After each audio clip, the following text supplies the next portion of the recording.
Welcome back. Before you ask, yes, that thing my husband is holding at the beginning is part of a surprise we're building underneath the landing. And no, we're not telling you what it is yet. But today we got a lot closer to finishing our pool stairs and made at least one mistake that had us convinced we were about to redo half the project. We started by measuring out the boards thinking we'd be able to just slap them on and call it good. But of course, nothing is ever that simple. Before the boards could go on permanently, we realized we needed some sort of water barrier underneath. The whole goal is to keep moisture from dripping down into the area below the landing, especially because that space is going to become something pretty cool later on. We ended up using synthetic roof underlayment and attaching it underneath the framing with a staple gun. Now, my original idea was actually to use one of those clear corrugated PVC roof panels. In my head, it sounds genius. In reality, I still have no idea if it would have worked. So, if this setup fails terribly, maybe we'll revisit that idea later. To help prevent water from pooling, we also created a slight angle in the underlayment so water had somewhere to go, instead of creating a surprise swimming pool underneath our swimming pool. Getting the underlayment installed ended up taking a little longer than we expected. My husband started by stapling one entire side into place, and once that was secure, we decided it was time for a very scientific test. We poured some water from the pool onto the underlayment to see if our grand drainage plan would actually work. The results? Well, let's just say it wasn't exactly flawless engineering. The water mostly went where we wanted it to go, which I guess counts as a win. Was it perfect? Definitely not. Was it acceptable enough that we kept going? Absolutely. After our successful-ish test, we worked together to staple the other side into place.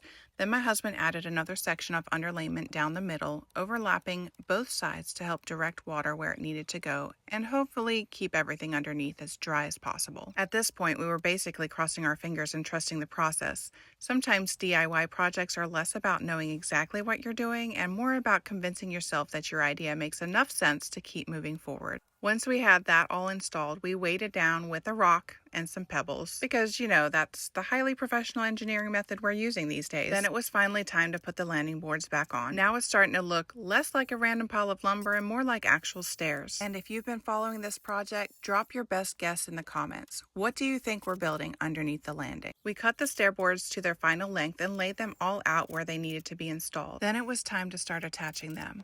What I didn't realize was that these screws were going to be a lot more difficult to work with than the ones we've been using on other parts of the project. The heads were smaller, which made it easier for the drill bit to slip, and the vinyl boards themselves weren't nearly as easy to screw into as I expected. So what I thought would be a quick and simple step ended up taking quite a bit longer than planned. Now, if you followed any of our projects, you already know that we basically learn as we go. With this one, that became very obvious. My husband attached the 2x4 rails to the outside of the posts and started working his way around the platform.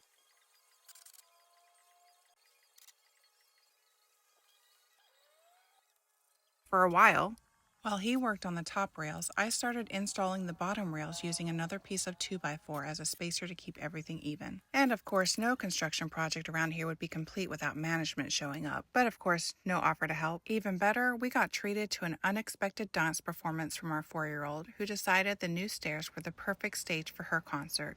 Honestly, she probably had more fun than the rest of us combined. Then the moment that made our hearts sink. We realized that because the rails had been attached to the outside of the post, the top cap board wasn't going to be wide enough to cover everything the way it should. We removed one rail from each side, unscrewed the sections, moved the entire railing assembly to the inside of the post, and suddenly everything lined up perfectly. So yes, it was a dumb mistake, but for once it was a dumb mistake with an easy fix. Those are definitely the kind of mistakes we can live with. The final thing we managed to accomplish before hunger and exhaustion won the battle was cutting and installing the last 4x4 post at the bottom of the stairs. At that point, the kids needed dinner, we needed food, our cat had completed her shift as site supervisor.